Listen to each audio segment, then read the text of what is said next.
So this is kind of a classic problem that you'll see in this unit, and that is finding an expression for the electric field right here at the center of this arc of charge.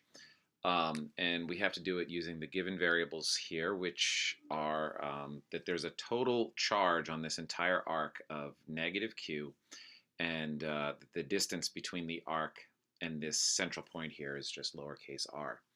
So I think a good place to start in a problem like this is to, well, let me back up a little bit.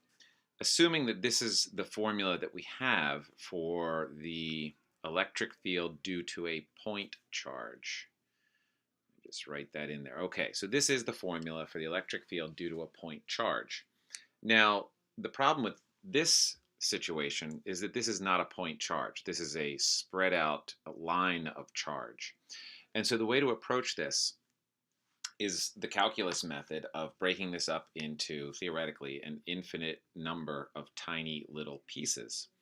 So each one of those tiny little pieces, since it is infinitely small, if we focus in, let's say, on a piece right there, is just going to have an infinitely small amount of charge on it. And so the symbol in math for something that's infinitely small is d. And sometimes people get this confused. They always think this means change in charge. It doesn't mean change in charge. It means an infinitely small amount of charge. And I think a good idea would be to think about, always a good idea with electric fields since they're vectors, is to think about the direction of the electric field that this tiny little bit of charge would create at this location that we're interested in. Well, since it's a negative charge, it's going to create an electric field that points towards it. Electric field lines are always drawn in the direction of the force that a positive charge would feel if placed at that location. So we could call that little arrow there dE. Again, that doesn't mean change in electric field. It just means an infinitely small electric field, and it's being caused by that infinitely small amount of charge. So we are totally justified in rewriting this equation as this. Little tiny bit of electric charge is equal to 1 over 4 pi epsilon naught times the little, I meant to say little tiny bit of electric field is equal to this equation being caused by a little tiny bit of electric charge. So that would be a formula for that arrow right there. Then, of course, we have to add all of these together to get the total amount of electric field. And since electric field is a vector, we have to add them together, taking into account x and y components. And so let's think about what those x and y components would look like. I'm going to take this arrow and redraw it over here so it's larger. So this is our dE. And as I said, what I'm interested in is how much of dE is in the x direction and how much of dE is in the y direction. And we'll use this angle as our reference point. By the way, it is important when you solve these problems that you use as your 0-degree point. So this is what we're saying 0 degrees is. This line is 0 degrees. We're measuring this angle from 0 degrees. Anyway, you always want that point where 0 degrees is. You always want the line, the reference line for 0 degrees should be any line of symmetry that exists in this problem. And so notice that the top half of this looks exactly like the bottom half of this if we cut it right here. So you always want that 0-degree reference point to be where the line of symmetry is. Anyway, using an angle measured from the horizontal, measured from the x-axis out to where our little dE is, that's what our diagram looks like. And so that means that to get dE in the y direction, we would just take the hypotenuse times the sine of that angle, and dE in the x direction would be the hypotenuse times the cosine of that angle. So that really means over here that dE in the y direction is 1 over 4 pi epsilon naught dq over r squared times the sine of the angle, and dE in the x direction is equal to 1 over 4 pi epsilon naught dq over r squared times the cosine of the angle. So that's just what the x and y components formulas would look like. Now the other thing that you want to look for in problems like this, as I said earlier, is symmetry. So just like there's a little dq up here, symmetrically at the same angle down here, there's another little dq. And if I draw its electric field vector, it looks like that. And if you stop and think about adding these two vectors together, maybe you'll recognize that their y components are equal and opposite. Their y components would cancel out, so we don't even have to worry about their two y components because they add up to 0. And that's true of every little tiny piece of charge up here has a symmetrical piece of charge down there, so that all of the y components cancel out and add up to 0.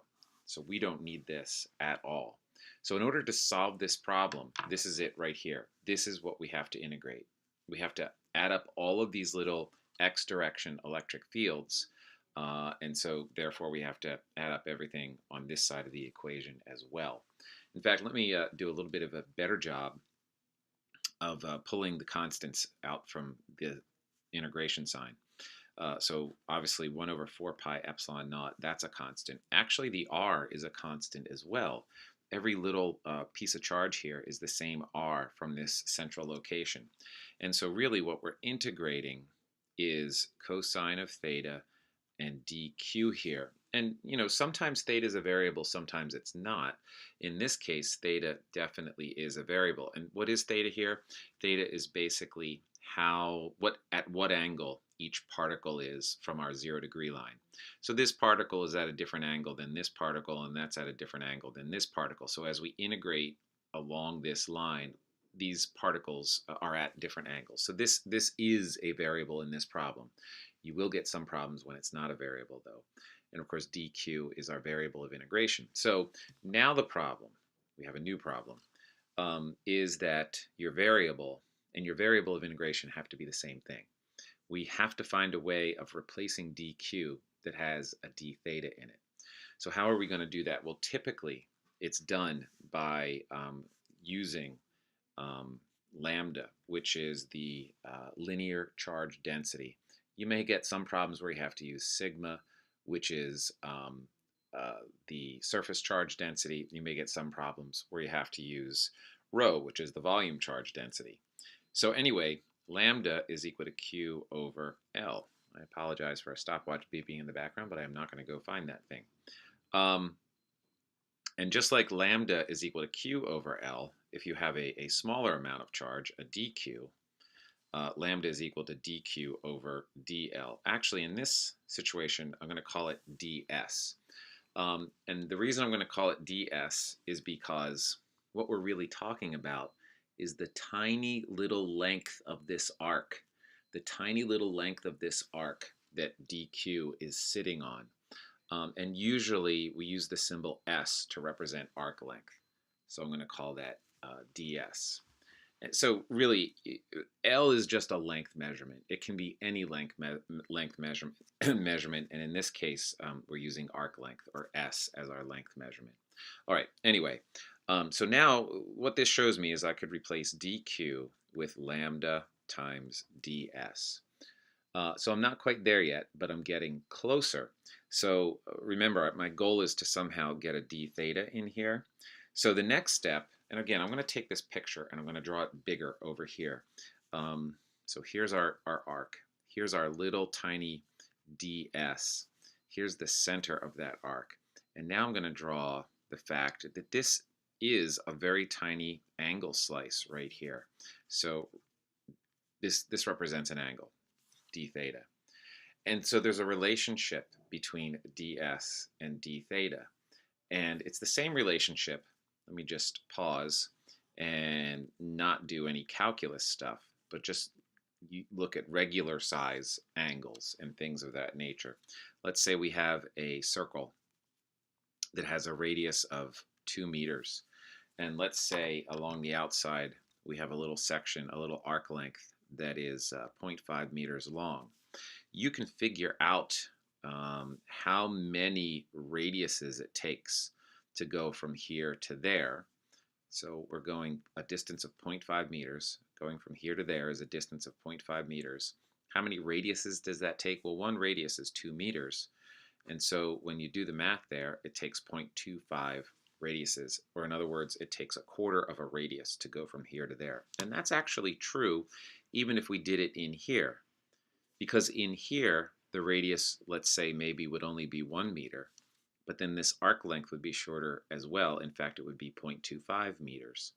And so If we ask the question again, how much of a radius does it take to go from here to here? Well, that distance is 0.25 meters, and the radius at that location is only 1 meter. So once again, we get 0.25. So anywhere along this slice, anywhere along this angle, it takes 25% of a radius to go from here to here. And of course, what I'm really talking about is radian measurement. So what we would say is that this angle in here, if you measure it in radians, is 0.25. 0.25 radians. And all that really means, all that radians really means, is what percentage of a radius it takes to go along the outside. All right, anyway, you'll notice that what we're doing here is we're taking the arc length, that's what 0.25 is, and we're dividing by the radius, that's what 1 is. And that's giving us an angle, but it's got to be measured in radians. It's not giving us an angle in degrees, it's giving us an angle in radians. So we can apply a similar relationship to ds and d theta. ds is that tiny little bit of arc length here. If you divide by this radius, you're going to get an incredibly small number. This is an incredibly small arc length, and it's divided by the full radius. What you're going to get is that tiny, tiny little number of radians that this represents right here. So that's our relationship between ds and d theta. In fact, ds is equal to d theta times r. That's what I'm going to replace this ds with. So dq equals lambda, and then d theta times r, or maybe I'll write it as r d theta. So now we finally have a little d theta that we can plug into our equation. In fact, I'm going to take this and I'm going to plug it in right there. And let's see what this looks like. So I'm going to rewrite that whole thing. You know, I should probably rewrite it on a different piece of paper. I'm getting to that point now. So rewriting it, I'm just going to put it next to it so we can watch this happen. Okay.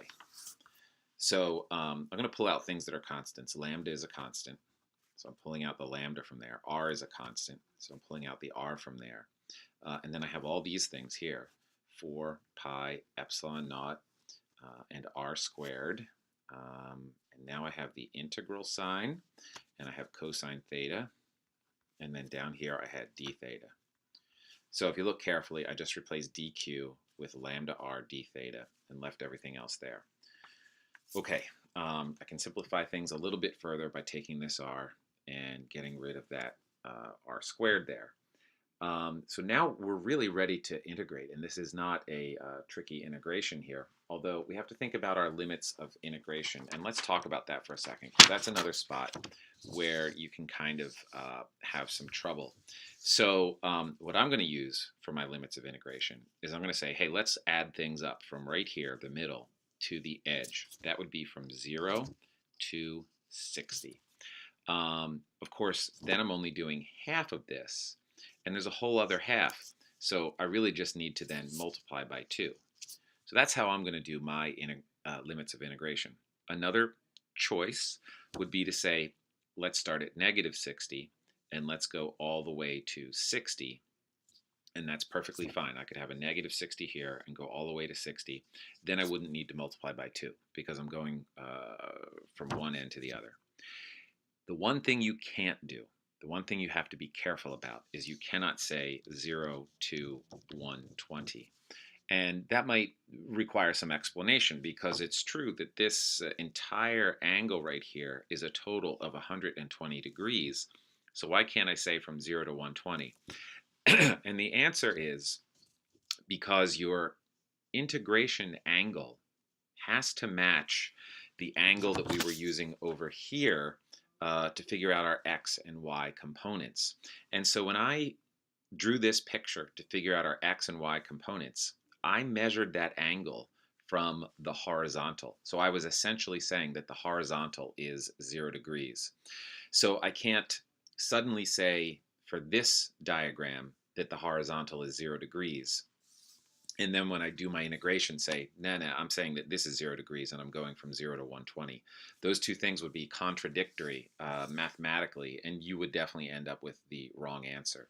And again, that's why it's always a good idea, excuse me, to make the line of symmetry the 0 degree reference point. So hopefully that makes sense. Let's go ahead and do the integration now.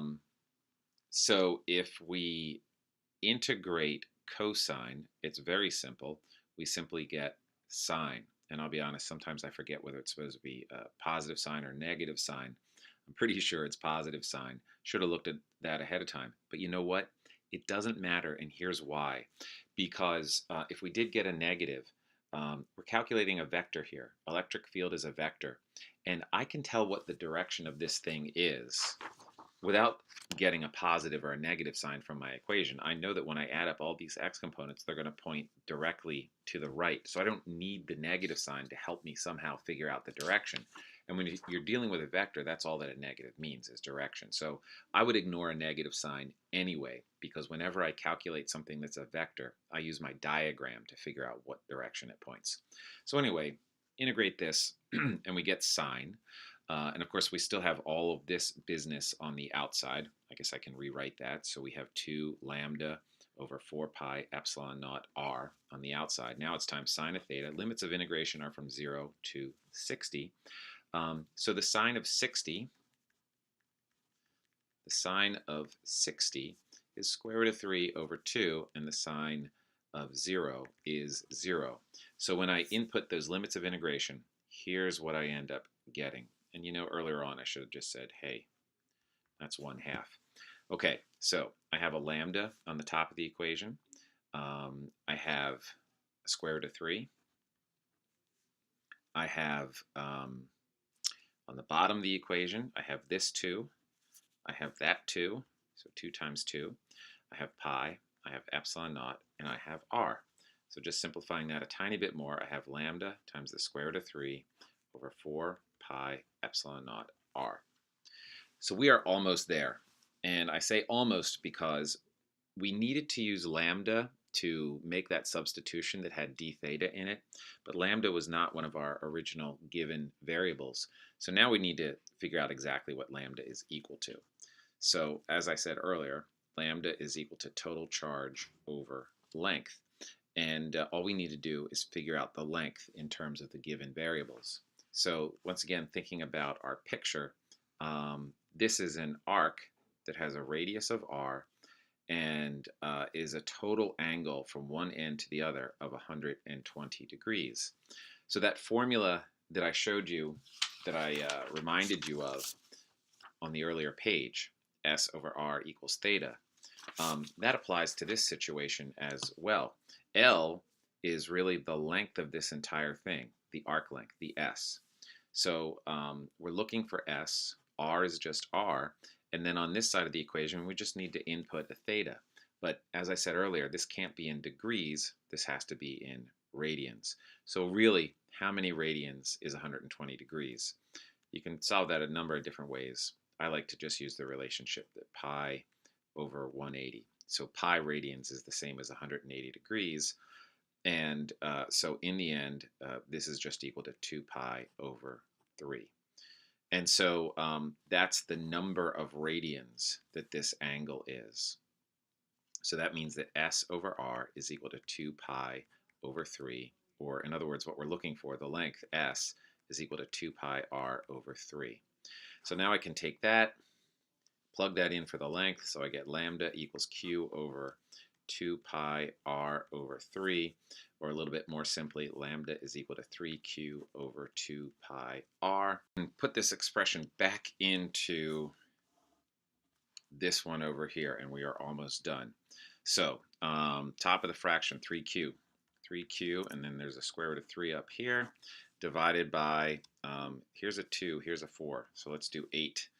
Here's a pi, pi squared, epsilon naught, r squared, and there you have it, the final answer. That is the strength of the electric field at that location. And as I was saying earlier, the direction, since it's a vector, we should think about direction. It's only x components. All the x components point to the right, so the total direction of this electric field would be directly to the right.